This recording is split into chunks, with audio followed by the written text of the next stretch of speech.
Assalamualaikum warahmatullahi wabarakatuh. Hello everyone, welcome to my YouTube channel.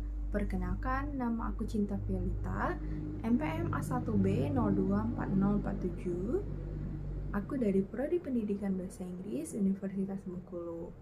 Di sini aku akan membuat video untuk memenuhi tugas mata kuliah Education Administration dengan dosen pengampu Bapak Dr. Muhammad Kristiawan.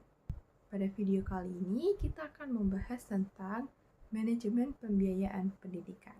Manajemen pembiayaan pendidikan adalah suatu proses perencanaan, pengorganisasian, pelaksanaan, dan evaluasi penggunaan dana dalam dunia pendidikan secara sistematis dan berkelanjutan. Dengan tujuannya untuk mendukung tercapainya tujuan pendidikan secara efektif, efisien, transparan, dan akuntabel. Adapun beberapa tujuan dari pembiayaan pendidikan ini, yang pertama untuk menjamin ketersediaan dana pendidikan, yang kedua untuk mengalokasikan dana sesuai prioritas kebutuhan, yang ketiga untuk meningkatkan efisiensi dan efektivitas penggunaan anggaran, yang keempat menjaga transparansi dan akuntabilitas keuangan.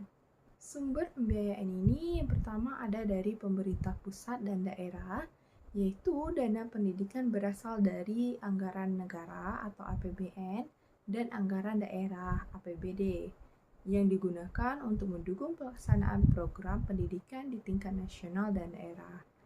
Yang kedua berasal dari orang tua atau masyarakat, yaitu orang tua melalui komite sekolah atau sumbangan lainnya membantu pendanaan untuk kebutuhan sekolah, seperti pembangunan fasilitas atau penyelenggaraan kegiatan ekstrakurikuler. Yang ketiga, dari swasta atau perusahaan, yaitu perusahaan atau sektor swasta dapat memberikan kontribusi keuangan melalui program tanggung jawab sosial perusahaan atau CSR untuk meningkatkan kualitas pendidikan.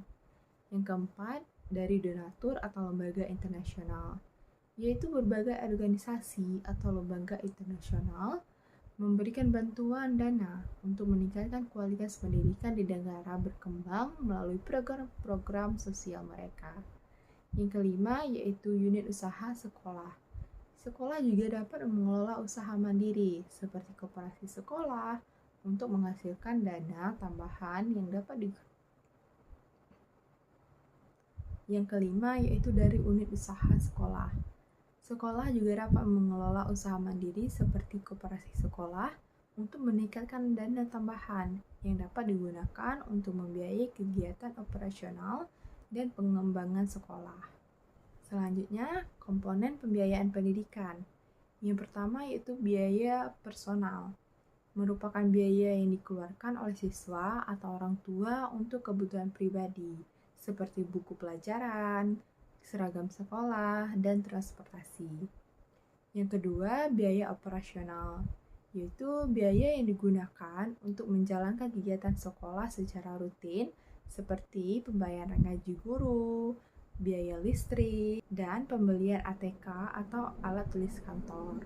Yang ketiga, biaya pengembangan, yaitu biaya yang dialokasikan untuk pengembangan fasilitas dan sarana prasarana pendidikan, seperti pembangunan gedung atau pengadaan peralatan pendidikan baru. Proses manajemen pendidikan. Yang pertama yaitu perencanaan anggaran, yaitu menyusun rencana anggaran yang mencakup seluruh kebutuhan dan prioritas pembiayaan pendidikan.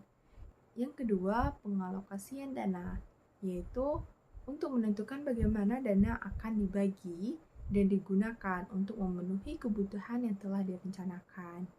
Yang ketiga, pelaksanaan penggunaan dana. Dana yang telah dialokasikan digunakan sesuai dengan rencana untuk mendukung kegiatan pendidikan yang telah ditetapkan. Keempat, evaluasi dan pelaporan, yaitu melakukan penilaian terhadap penggunaan dana untuk memastikan bahwa anggaran telah digunakan dengan tepat dan efisien, serta melaporkan hasilnya kepada pihak yang terkait. Selanjutnya, prinsip-prinsip manajemen pembiayaan. Yang pertama yaitu efisiensi. Penggunaan dana harus meminimalkan pemborosan dan memaksimalkan hasil yang dicapai. Yang kedua, efektivitas. Dana yang digunakan harus mencapai tujuan pendidikan secara optimal. Yang ketiga, transparansi. Semua pihak terkait harus dapat mengakses informasi tentang penggunaan dana dengan jelas dan terbuka. Yang keempat, akuntabilitas, yaitu pengelolaan dana harus dapat dipertanggungjawabkan secara moral dan hukum kepada semua pihak yang berkepentingan.